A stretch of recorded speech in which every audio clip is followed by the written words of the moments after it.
नमस्ते, मैं हूं सुरेश कुमार एकलव्य और आप देख रहे हैं Hindustan news and tips. Senate चुनाव में इस्लामाबाद सीट पर हार के बाद शर्मसार इमरान खान ने अपनी कुर्सी दांव पर लगा दी है। कल शाम मदरसा पैदाइश को संबोधन में इमरान ने जिस तरह भावनात्मक कार्ड खेला, उससे तय हो गया कि उन्होंने अपनी हार मान ली है। इमरान ने ऐलान कर दिया है कि 6 मार्च को वह बहुमत परीक्षण के लिए तैयार हैं। उनके 15-16 सांसद बिक गए हैं और वह विपक्ष में बैठने को पूरी तरह तैयार हैं। खास बात यह है कि इस वक्त पाकिस्तान की सेना ने भी अपने हाथ खींच लिए हैं। इमरान की गलत नीतियों के चलते सेना उनसे नाखुश चल रही है। पाकिस्तान में ऐसी नौटंकियां होना अब आम बात हो चुकी है। यूं भी इस्लामिक देशों का इतिहास बेहद भद्दा रहा है।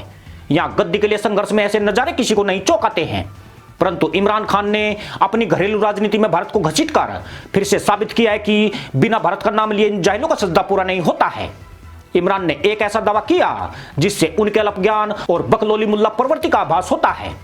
उन्होंने दावा किया है कि 80 के दशक में जब वे हिंदुस्तान खेलकर पाकिस्तान जाते थे तो लगता था कि गरीब मुल्क से अमीर मुल्क में आ गए हैं।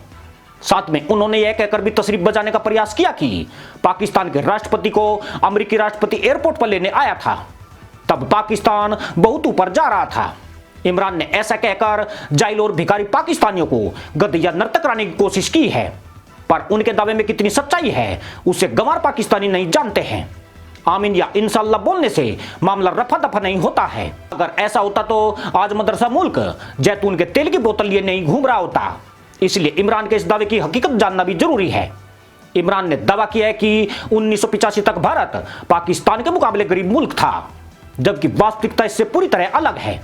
यह बात सच है कि आजादी के बाद लंबे समय तक दोनों देशों को गरीबी से लड़ने के लिए काफी संघर्ष करना पड़ा, लेकिन 1985 में दोनों देशों की जीडीपी की तुलना करें तो उस समय भी भारत पाकिस्तान से बहुत आगे था। 1985 में पाकिस्तान की जीडीपी महज 31 अरब 14 करोड़ डॉलर थी, जबकि भारत की जीडीपी 232 अरब 14 करोड़ डॉलर थी। पाकिस्तान 1980 से IMF के राहत पैकेज पर गुजारा कर रहा है। 80 के दशक में पाकिस्तान में निर्धनों का अनुपात 25% के करीब था, जो उसके बाद से घटने के बजाय लगातार बढ़ता चला गया। इमरान जिस बात पर रिझ रहे हैं वह यही है कि 1985 में एक US डॉलर 12 रुपए 60 पैसे पाकिस्तानी रुपए के बराबर था, जबकि एक US डॉलर में 12 भारतीय रुपए आते थे। इस आंकड़े पर पाकिस्तान के तमाम हुक्मरान गधैया नृत्य करके जा चुके हैं, मगर उसके बाद के सालों में जबकि नवाज शरीफ की सरकार भी नहीं थी, पाकिस्तान की अर्थव्यवस्था गर्त में चली गई और भारत बहुत तेजी से आगे बढ़ गया। आज पाकिस्तान हर रोज 6 अरब रुपए इंटरेस्ट के रूप में चुकाता है। जिस तानाशाह अयूब खान का इमरान खान जिक्र कर रहे हैं, ये वही पाकिस्तानी जनरल है जिन्हें 1945 में बर्मा की लड़ाई में डरपोक का तमगा मिला था। 27 अक्टूबर 1958 से 25 मार्च 1969 तक यह शख्स पाकिस्तान का भाग्य विधाता रहा था। अयूब एक तरह से अमेरिका का चमचा हुआ करता था। अमेरिकी नेताओं से उनकी बड़ी छंती थी। 1961 में अयूब को अमेरिका ने राज्य के दौरे पर बुलाया था। इस दौरान उन्होंने अमेरिकी कांग्रेस के संयुक्त सत्र को संबोधित किया था। पर यह सच भी चौंकाने वाला है कि इसी तानाशाह के लिए मदरसा पैदाइश ने मोहम्मद अली जिन्ना की बहन फातिमा जिन्ना को 1965 के चुनाव में बुरी तरह हरा दिया था। सिर्फ इतना ही नहीं, अयूब ने फातिमा जिन्ना को हिंदुस्तान का एजेंट तक कहा था। आज यह जाहिल जरूर फातिमा को मदर मिल्लत कहकर बकरी कुदान करते दिख जाएंगे। इसका मतलब यह है कि इमरान खान अयूब खान की प्रशंसा करके पाकिस्तान में उनके द्वारा किए गए जुल्मों को सही ठहराने की कोशिश में है। यह एक तरह से तानाशाही के प्रति समर्थन वाली सोच है। इमरान भूल रहे हैं कि अयूब खान की अमेरिका से नजदीकी के चलते पाकिस्तान पूरी तरह अमेरिका पर निर्भर हो गया था, जबकि 1962 में भारत के चीन से युद्ध के वक्त अमेरिका ने भारत को खुली मदद का ऐलान किया था। अमेरिकी राष्ट्रपति जॉन एफ कैनेडी ने भारत को 34 करोड़ रुपए की सैन्य मदद देने की घोषणा करने के साथ ही अयूब खान को भारत पर हमला न करने की चेतावनी भी दी थी। हालांकि भारत को अमेरिकी मदद मिलने से पहले ही कैनेडी की हत्या कर दी गई। आज इमरान खान खुद को महिमा मंडित करने के लिए टोपी बाजों के साथ केजरीवाल वाली चाल चल रहे हैं। वे खुद को पाकिस्तान का सबसे ईमानदार लीडर साबित करने में जुटे हैं, जबकि उनकी खुद की बहन अलीमा खान पर 2000 करोड़ रुपए की बेनामी संपत्ति के आरोप लगे हैं। मजे की बात यह है कि इसी ईमानदार इमरान खान ने उन पर जांच बिठाने के बजाय उन्हें NRO दे दिया है।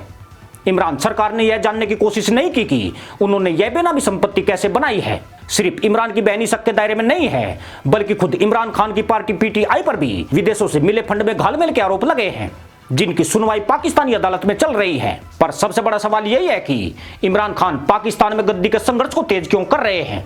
क्या वे सचमुच पाकिस्तानी अवाम के बीच शहीद का दर्जा पाना चाहते हैं, या फिर यह लोंडा कोई बड़ा गेम खेल रहा है। इमरान खान ने अगस्त 2016 में नया पाकिस्तान बनाने और भ्रष्टाचार के खात्मे के लिए चुनाव में जीत हासिल की थी।